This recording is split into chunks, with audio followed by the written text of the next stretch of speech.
Water is the lifeblood for western Colorado. The river is our identity. In the West, when you touch water, you touch everything. Without adequate water, we can't have economic development, we can't have growth, we can't meet the needs of the people and the businesses on the western slope. It's a big part of everyday life. Having a healthy riverfront certainly has everything to do with our healthy community. And the riverside habitat, otherwise known as riparian habitat, is critically important to the health of those rivers. The first thing I noticed when I moved over into the western slope, the vegetation along the river was a kind of vegetation you did not want to get close to.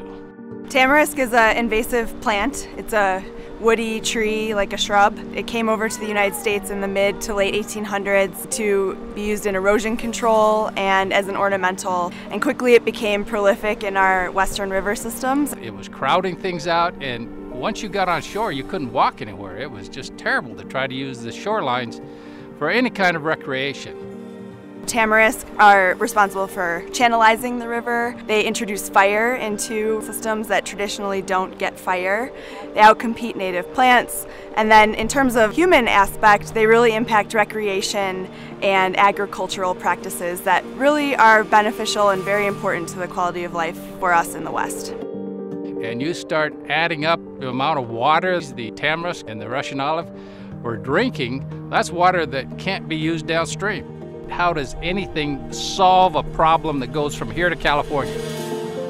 The Tamarisk Coalition is a nonprofit. We were founded in 2002, and our mission is to restore riverside vegetation that is impacted by tamarisk and other invasive plants. Saw coming on! Tamarisk Coalition came into being really to bring everybody's efforts together. A network of organizations and people and land managers. The Tamarisk Coalition is an essential glue in a lot of the partnerships that I work in. My organization send folks, really the boots on the ground, to restore these watersheds and really implement the first action. We have local programs like the Desert Rivers Collaborative, and then we have regional programs where we're trying to support land managers and people that are trying to restore their rivers as a collective. The Tamarisk Coalition does a great job of presenting the case for a balanced environment that opens up the door for a more cooperative spirit between local governments and private landowners. If you're going to clear tamarisk on the shore, it has to be a group of people that are brought together, organized, and then funded. The city has been a partner with Xcel in a number of different projects, and for them to be willing through their foundation to give back to the community in this way is invaluable to us. Xcel is really committed to funding education too, and Tamarisk Coalition does education. We fill a unique niche in that we provide education and technical support.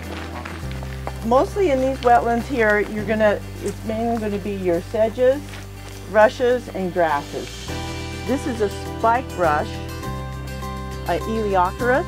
We host an annual conference to keep people informed of the state of the science and what's happening, the newest trends in riparian restoration. Tamarisk Coalition, what they have demonstrated in the years that they've been operating now is this can be solved. We saw in the Dolores River 170 miles of river impacted by tamarisk and Russian olive. But we were able to bring in private landowners, foundations, other grantors, Conservation Corps, volunteers, and we were able to work at a landscape scale. And we have restored near 700 acres on that river to date. I was here in 1985 when this was covered with junk cars, and no one thought that it would ever look like this. So I think this is very winnable. Where are we going to get the water for the future? This is one of the answers. The Tamarisk Coalition is an organization that has a significant impact and is a great organization to support. People can be involved in a variety of ways. One is to learn, to get outside, get out there, cut tamarisk, plant a willow, cage a cottonwood. And really important is to donate and contribute financially. We're nonprofits, we rely on donations to be able to be flexible and nimble and responsive. This water is crucial.